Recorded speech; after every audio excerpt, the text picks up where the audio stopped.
Hi, I'm Lorena, director and owner of Lakeside Yoga Ajax. And today I would like to talk about how to prevent injuries in yoga. I would like to give you some tips. I want to talk first about knee injuries.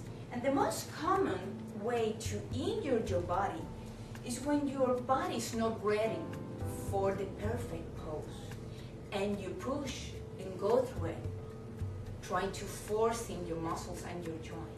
And then is when you can get some injuries in your knees, your hips, your elbows.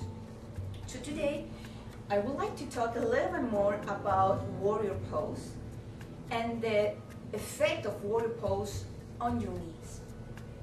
So many people like to go into the perfect warrior pose, which will be having your hips facing forward, aligned with the front wall, having your heels aligned.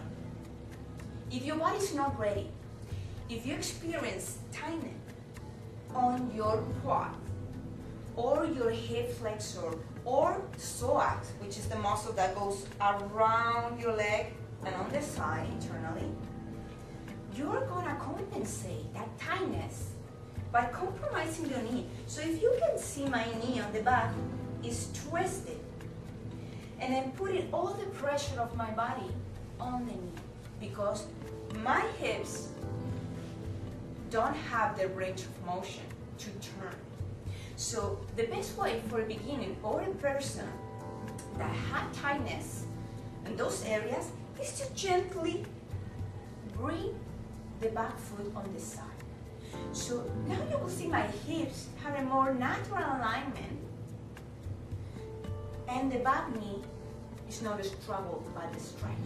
So by simply stepping your foot to the side and sitting down on your front knee, bringing your arms up, you have a safe and a more efficient warrior one pose. Another posture that is very easy to injure yourself are the back bends. So people want to go in the full back bend right away, try to touch this ground with the crown of their head right away when their body are not ready. The spine, when you are a child, is very flexible, but with our lifestyle, we don't move the spine so much. So we are not ready for the back bend, we are not ready for the opening on the upper body. So we need to move step by step and prepare our body for it.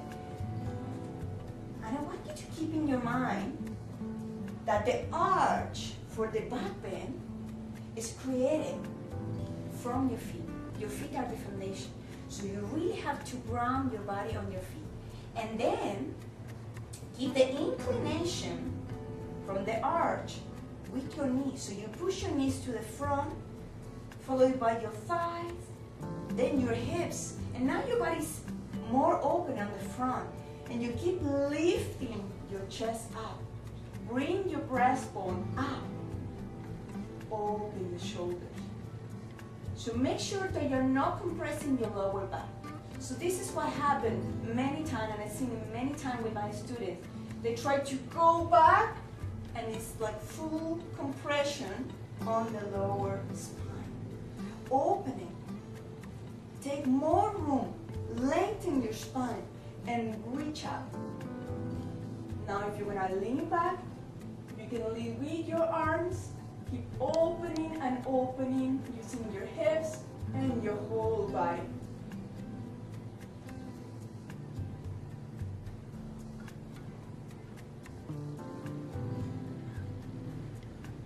And this is how you prevent it. Yes. Another pose is pigeon pose.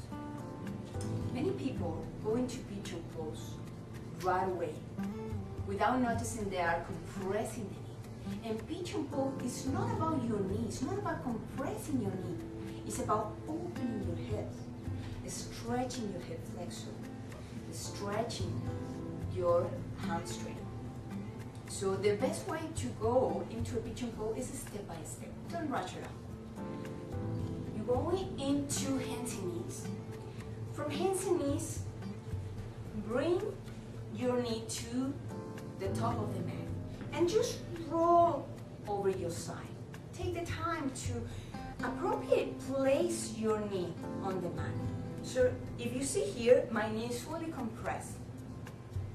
You want to release that compression, opening the knee. Many people, when they move into the posture, they just slide the knee to the front and sit right down on their knee. So here, all the weight of your body is resting on your knee, compressing the knee, and the knee is already twisted. So if you happen to do this posture over and over in the same way, you're gonna end with inflammation on your knee. You don't wanna do that. So just take your time, roll over your side, open your knee, release it, and open your hips. This is the area that you wanna work with. Your hip flexor, your hamstring. So just release it, take the time, and then with your hand, you lift yourself, squaring your hips, and if you feel tightness still on your hamstring, you can use some help, some support, placing a block or a pillow right under your hamstring. And concentrate on bringing your hip flexor down, stretching the opposite side. And you're ready to hold it.